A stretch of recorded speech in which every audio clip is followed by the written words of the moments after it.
Good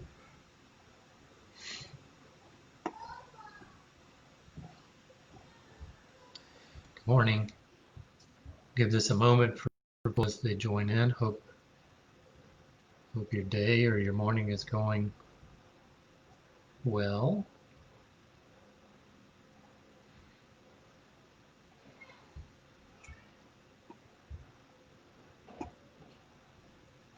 Just let that count on down.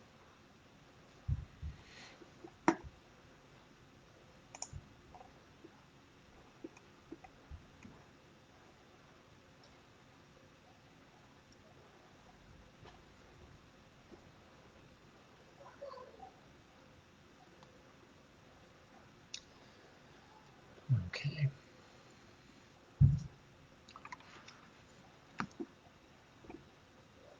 All right. So happy Friday, or whenever you're watching. If you're joining sometime later. For the last few weeks, we've worked our way through a couple of chapters of a book called Render Unto God by James Newton Poling, and specifically some chapters related to the context of Mark's gospel and looking at the context for his community and the message of Jesus and what that meant for Mark's community.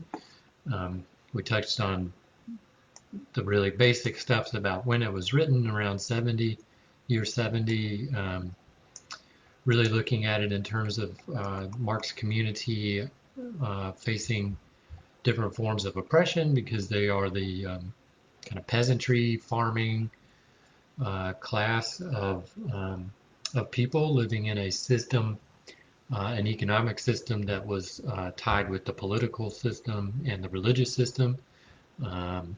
We looked at it in terms of how people were invited to, at a debt to themselves, contribute to the temple with the understanding that it would be redistributed toward them and the whole community in times of struggle, which didn't happen. Often the system was corrupted by the high priests in the temple, the Sadducees and the Pharisees and the scribes, everybody getting money off of that while never making it back to those in need when the need was happening. We looked at the forms of reciprocity, the sharing of goods in the families and extended families. We looked at the forms of imperialism from Rome, where if you were in that peasantry class, you were very likely to have your goods that you produced just kind of taken from you, or even yourself or your family members or your neighbors just taken and used for slave labor. So we looked at a lot of the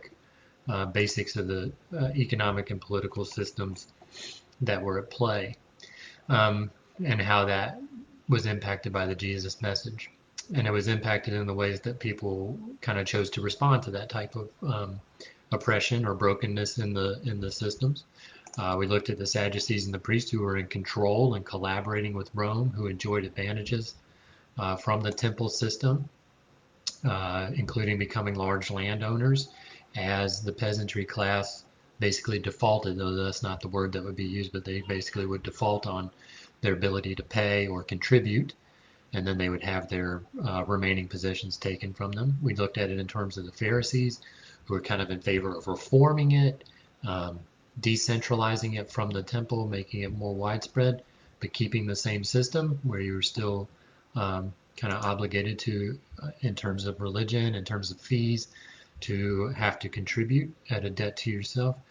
We looked at it in terms of the Essenes, who kind of said, let's just withdraw from this whole system and keep ourselves pure by just not being around it. And we looked at it in terms of the Zealots, whose response to it was to say, militarily, let's overthrow this thing. They would still keep the system in place, they would just then be in charge of it, thinking that it could work fairly as long as they were the ones in charge of it. And then we looked at it in terms of, that's Mark says none of those are the option that really Jesus is teaching.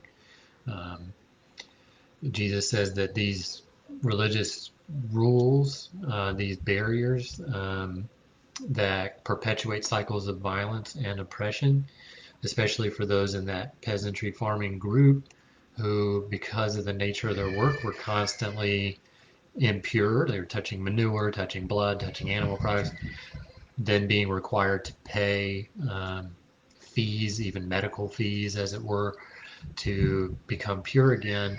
But that just pushed them further and further down. So systems that were meant to restore you into the life um, of the community actually function to push you back down and keep you out of the life of the community.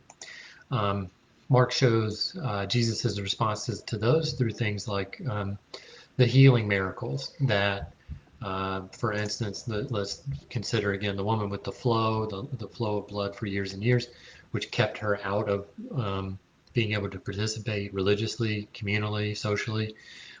Jesus comes and heals her, and when he does that, it bypasses all of these systems and say, you must pay, you must pay.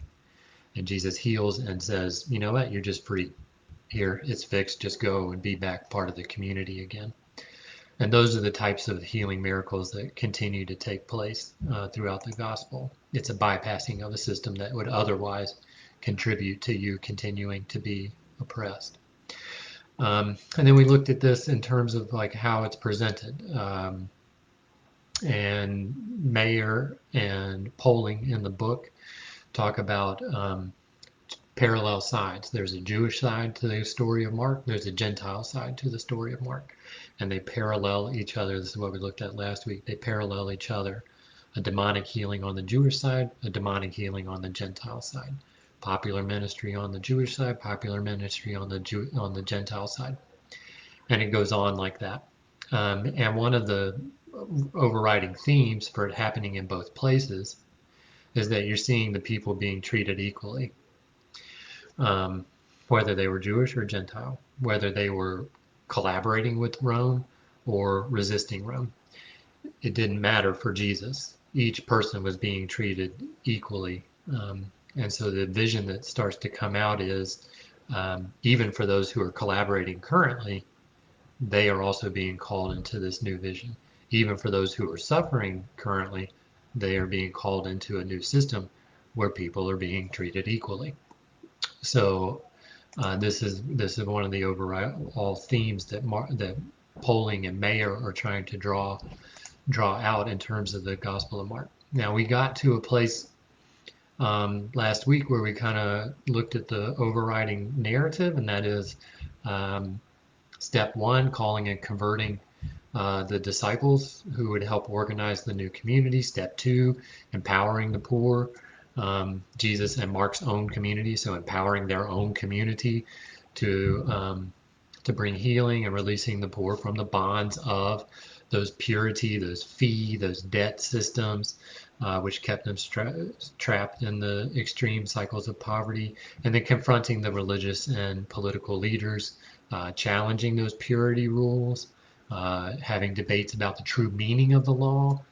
You could think of that in terms of like, well, here's what it's written, but here's what it's actually shooting for. And we looked at how Jesus was plotted against by those political and religious leaders. And remember, those are not necessarily separate. Those are pretty much the same group in this context. Are ultimately successful in killing Jesus, but Mark presents it in the gospel in such a way that shows that though they were successful in eliminating Jesus, it just serves to demonstrate the leadership's corruption. So today, where we were going to be wrapping up is the ideas of what is it that the community was called to do, the discipleship community, and therefore the church. What was it that they were being called to do? We looked at it in terms of how was it that Jesus was kind of outlining in the Mark story the power structures, their contradictions, and once you do this political analysis, this power analysis of the community, well, how is the church community, how is the disciple community being instructed to respond to that and live differently from it? One of the big limitations that comes out in Mark, demonstrated through the sort of slowness of the disciples to understand is what is the sort of dueling consciousness of all at once being excited about reform and change, but being unable to think of the new way of acting together.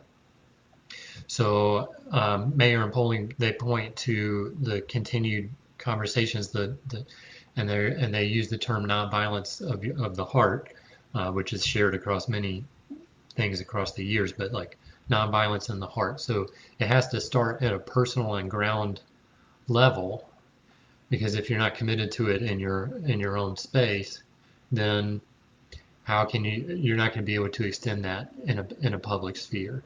And if you go to extend that in a public sphere of nonviolence, but then go home and are just violent at home, what good is that? It's not good at all. So Jesus is out here, Poling and Mayer are all out here saying it has to start at the most basic level of community and of family life. And in order to get past this mindset of domination is what we're going for, the disciple says, who's going to be greatest? Who's going to be greatest in this new inauguration of a new kingdom that's being built? And Jesus is like, well, that's not really the point, is it? It's not about who's going to be greatest, because your mind, when you say great, is still set upon dominating another side for your own benefit, and that's not what we're after. So the teachings come back to the discipleship community and start there with the disciples saying you need to change how you're thinking about this. The greatness isn't going to come from you being dominant or wonderful or respected. It's going to come by being servant of all. And that's the response to the disciples. Now, at the baseline level for the whole community, it says, well, one of the places you've got to start with nonviolence is in the family. And in the family, that same analysis of power that you do for the wider community has to happen at the family level. And you've got to approach the family from a nonviolent perspective. And you see that in some of the stories about divorce. And you see some of that in the stories about watching after the children. And so at the time in the first century, in terms of a violent act, if it was a situation of divorce in that setting, in the first century, that left women and children defenseless if the male partner, the only one who was able to control property, the only one who was able to control goods, leaves, then they are left vulnerable. So that's one of the teachings that comes out about the family that Mayer and Poling point to. One of their takeaways is that power must be exercised for the purpose of care for those who are vulnerable, not to justify the unjust behaviors of those with social authority, whether that's men over women, adults over children, or caregivers over persons with disabilities. Anytime that power is being exercised at whatever level, even the most basic level of the family, any place where power can be exercised, it must be exercised for care and not to justify unjust actions. So it has to start at home, and it has to start on the lowest, as it were, level. Jesus also that goes on and talks about economic justice of households, and Mayer and Poling point to the story of the rich young man who comes and says he wants to follow, but then is told by Jesus, well, if you want to follow, go and sell all you have, give it to the poor, and follow me. Mayer and Poling point at that story and say, the young man comes, the rich young man comes and says, I'm righteous in all of these ways. What else do I have to do? And the instruction comes back, go and sell your goods. And Mayer and Poling say that Mark is pointing to the fact that because our systems are the way they are, you, the rich young man, have become rich through unjust means. So it doesn't matter that you go to temple. It doesn't matter that you sacrifice. It doesn't matter that you that you pay into the debt system. It doesn't matter that you do the fees. You got that money through an unjust system. And so the only way for you to come back and be in the new community is to get rid of that, redistribute it to those who were defrauded so that you could gain the money. So that's why the man goes away sad. And he goes away sad because he knows that he's not going to be able to do that. And he knows that he's been convicted in the saying that I participated in this and I enjoy it to a certain extent. Enjoy it to the sense that it supports him and it gives him comfort. So that's hard to give up. And that's probably one of the most challenging teachings, I think, one of the most challenging teachings for those of us who, within systems that we know are broken, still enjoy privilege and comfort, to know that a lot of that comes from enjoying advantages that others aren't being given, and enjoying advantages that necessarily push down others, so that we can enjoy it. That's a space for repentance, and that's the same call that goes to the disciples as comes to us. Yeah. So there you go. Sorry, that's tough. Eradication of class oppression and liberation from the economic rules of the dominant order in favor of another way of seeing life and community. That's the call. We're called to be liberators. We're called to live differently. But where it starts is imagining how it can be different and doing the analysis of what's actually broken so that you can move away from it. Finally, one of the things that Jesus offers is a nonviolent example of leadership.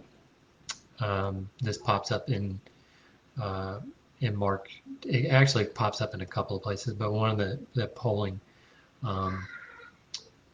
flags is Mark 10, 32 through 52, and it talks about, like, the cup that I drink, you will drink; with the baptism which I was baptized, you will be baptized. But in order to sit at my right and left is not mine to grant, but it is for those for whom it has been prepared. So we're talking sacrament as the symbol of this. We are talking the blood of Christ. We are talking crucifixion here. And this is, again, the disciples asking who's going to be great, who's going to be included. And Jesus turns back and says, those who choose the way of the cross, those who choose the way of a subversive, those who challenge the system and then suffer the consequences for challenging the system. This is still happening at a time in the narrative where there's some expectation for, like, the disciples and the community of followers that we're going to go into Jerusalem and we're going to overthrow things. But of course, that doesn't come to pass. What comes to pass is the fruition of the powers plotting against Jesus and killing him. And Jesus in that demonstrates we're not going to participate in domination and violence. We're going to participate in nonviolence, even unto the cross. And that's what you're called to do. You're called to take it on even unto the cross, and to participate with each other in ways that are supportive, while not aligning yourself with the powers of the day, not aligning yourself with the powers of violence and domination, and suffering the consequences of doing that.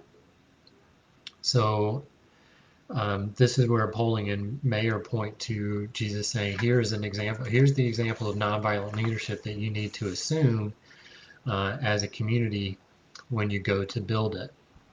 Leadership belongs only to those who learn and follow the way of nonviolence, that is, servant of all, who are prepared not to dominate but to serve and to suffer at Jesus' side. And they say that on Golgotha, in the crucifixion scene, it's not the disciples who actually end up on Jesus' left and right. It's the two men who are crucified right beside him, the criminal and the other man. So he says, here's your great people. And the disciples, of course, in that same scene, hide, deflect, deny, run away from the message of Christ and from their relationship with him. So it's really tough. That's really tough teaching. They also they go on to say, you have to if we're going to walk together in this, you've got to be prepared for those periods of conflicting narrative, those periods of dueling imagination, those periods of limited imagination, and then still trying to be called out of it so that you're not limited to only what is, but you can actually imagine how it could be otherwise. You're called out from being stuck in the standard ways of seeking to dominate or just be in charge of the system, thinking that if you're in charge, that that'll make the difference. You're constantly being called to do the analysis of power, whether it's in your personal life and your family and neighbor life, or if you're being called to do that analysis within the community for how we collaborate or don't collaborate with systems of violence. You're being constantly, every day, called to do this and then recommit, as we are called to do through baptism, and then every day after from remembering our baptism to recommit to a different way of being in the world. That's an everyday thing. That's an everyday thing, and it's harder sometimes. When we first started with all of this back in March, I talked about how do you navigate the desert, and I still think that's a helpful image. As we navigate the desert, trying to move into a liberated community that functions fundamentally differently, that does away with class oppression, that does away with economic violence and physical violence. As we're navigating it, what is it that we're looking toward? And you have to, in the desert, look toward a permanent landmark like a mountain that says every economic need, every physical need, every religious need is met for every person. And along the way, you're going to see sand dunes that shift with the wind. We're seeing plenty of sand dunes right now. We're seeing sand dunes of presidential elections.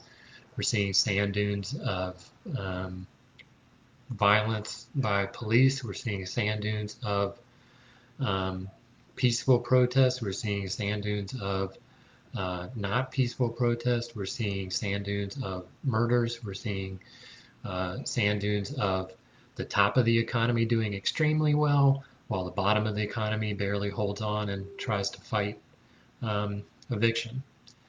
And if we just follow that sand dune, each one of them, we end up walking off in all kinds of directions that don't lead us where we ultimately want to go. And so as we encounter each of those things, we've got to remember we're trying to head to a place where every economic need is met, every physical need is met, and every religious need is met for every person. And that's idealistic, and that's hard, and it takes renewed commitment every day, and you'll be pulled in 1,000 directions, but you're asked each day to recommit toward that direction where we can actually care for each other at the most basic levels. So I think this has been helpful for me, and the whole point of doing any of this was it was about me. I'm sorry, it was all about me because I wanted to read it and restudy it. So again, thanks for indulging me. I hope it was some kind of helpful. I hope maybe you encountered the story of Mark a little different in this time. And I'm sorry that it took up 23 minutes today, but it's just where we ended.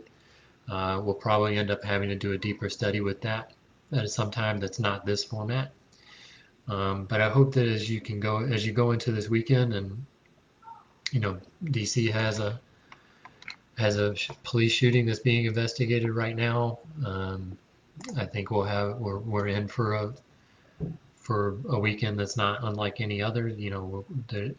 We're in a place of needing to engage peace at every level, and it's going to be tough this weekend. So there's a lot of anger that I know our communities are holding.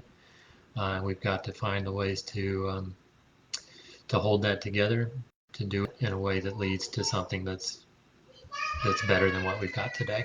So my prayer is that we can do that together. My prayer is that we can focus on a mountain that can guide us through all of this. And so I hope that you'll go into the weekend and care for one another in the same ways that you care for yourself. Friends, have a wonderful rest of your Friday. We'll talk soon. Bye all.